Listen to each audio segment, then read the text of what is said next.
In 1931, Thomas Edison died surrounded by test tubes, patents, and headlines calling him the greatest inventor who ever lived. His funeral was a national event. President Hoover asked the country to dim their lights in his honor. But in the final weeks of his life, Edison couldn't sleep. He sat alone in his laboratory at night, flipping through notebooks, searching for something he never named. He had won everything, and somewhere along the way, he had lost the ability to tell you why it mattered. Most people think Edison succeeded because he was brilliant. That's not quite right. He succeeded because he was terrified of being ordinary, and he was willing to destroy anything that got between him and the feeling of being necessary. Edison grew up poor in Ohio, the youngest of 7 children. His father failed at multiple businesses.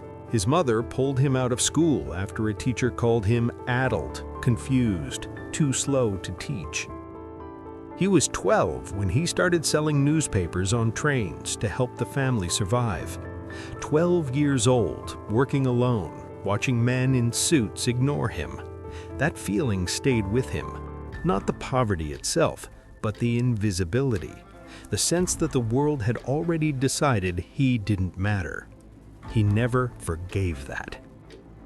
He taught himself chemistry, physics, telegraphy, not because he loved learning, because he loved the idea of becoming someone people couldn't ignore. At 16, he was a telegraph operator. At 22, he patented his first invention. It failed completely. No one wanted it. That failure taught him something darker than resilience. It taught him that the world doesn't care about your ideas. It cares about whether you can force your ideas into existence before someone else does. So he stopped inventing for curiosity. He started inventing for domination. He opened a laboratory in Menlo Park, New Jersey. He called it an invention factory. That phrase is important. Not a workshop, not a studio, a factory. He hired dozens of assistants, machinists, engineers. He worked them in shifts, around the clock. Edison himself barely slept, 4 hours a night, sometimes less. He'd collapse on a workbench with his coat as a pillow, wake up 2 hours later and keep going. People admired his work ethic, but it wasn't work ethic. It was compulsion. He couldn't stop because stopping meant risking irrelevance, and irrelevance was the only thing he truly feared. The light bulb made him famous, but here's what history forgets. Edison didn't invent the light bulb. Other inventors had already created electric lights. Edison's genius was different. He out-tested them.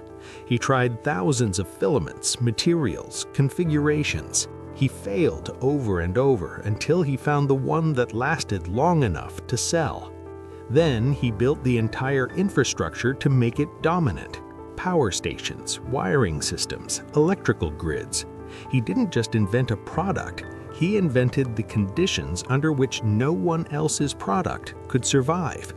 That's not innovation, that's conquest. And it worked. By his mid-30s, Edison was wealthy, celebrated, untouchable.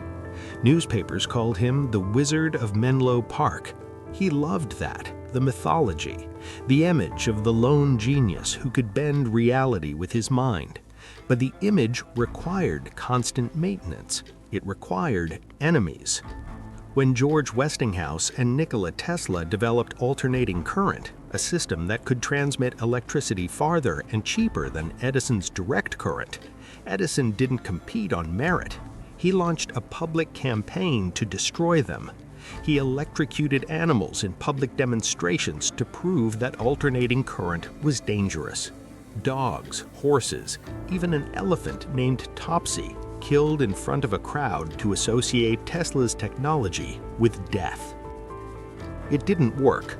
Alternating current won, but Edison kept fighting long after it was clear he'd lost, because admitting defeat meant admitting he wasn't inevitable. And if he wasn't inevitable, then what was the point of any of it? He pushed his workers the same way he pushed himself. One assistant, William Dixon, helped Edison develop the motion picture camera. Dixon did much of the technical work, but Edison took the credit, filed the patents under his name, paid Dixon a fixed salary. When Dixon asked for recognition, Edison didn't even respond. He just replaced him. Because in Edison's mind, assistants were interchangeable. The system was what mattered, the factory, the output, the name on the door. His first wife, Mary, died young, some say from stress. Edison was rarely home. He missed dinners, birthdays, entire months. When she died, he remarried quickly, a woman 20 years younger. He didn't mourn long. There wasn't time. He had contracts to fulfill, competitors to bury, a reputation to maintain. His children barely knew him. One of his sons, Thomas Jr., tried to trade on the Edison name, starting businesses that failed, drinking too much, sinking into obscurity. Edison disowned him. Not legally, but emotionally. He cut him out of his life because failure, even in his own son, was intolerable. It reflected poorly on the brand. Here's the contradiction. Edison believed in hard work the way some people believe in God. He said genius was 1% inspiration and 99% perspiration.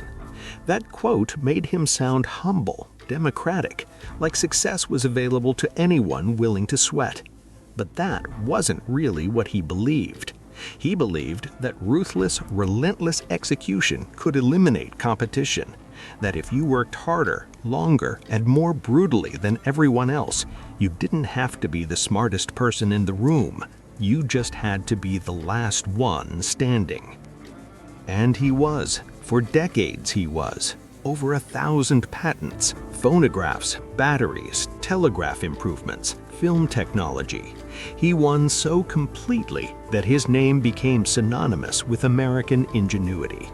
Schools caught his story. Children memorized his quotes. But the people who worked with him, who knew him, told different stories. Stories of a man who couldn't relax, who couldn't trust, who couldn't stop, who treated collaboration like war, who saw every conversation as a negotiation and every negotiation as something he had to win. In his later years, Edison became obsessed with one final project. He wanted to invent a device that could communicate with the dead. He was serious. He took notes, sketched designs, spoke about it publicly. Some people thought it was a joke. It wasn't. He genuinely believed that consciousness survived death and could be measured, captured, converted into signal, that the afterlife was just another system waiting to be industrialized. But he never finished it. Maybe because he realized it wouldn't work, or maybe because he realized that even if it did, there was no one on the other side he actually wanted to talk to. When he died, the tributes poured in. The lights dimmed, the newspapers ran retrospectives about the man who illuminated the world. But his children weren't close to him. His colleagues remembered him with respect, not warmth. His competitors remembered him with bitterness. And the public remembered a myth, not a man. Edison won. He outpatented, outworked, outmaneuvered everyone in his path. He became exactly what he wanted to become. Impossible to ignore.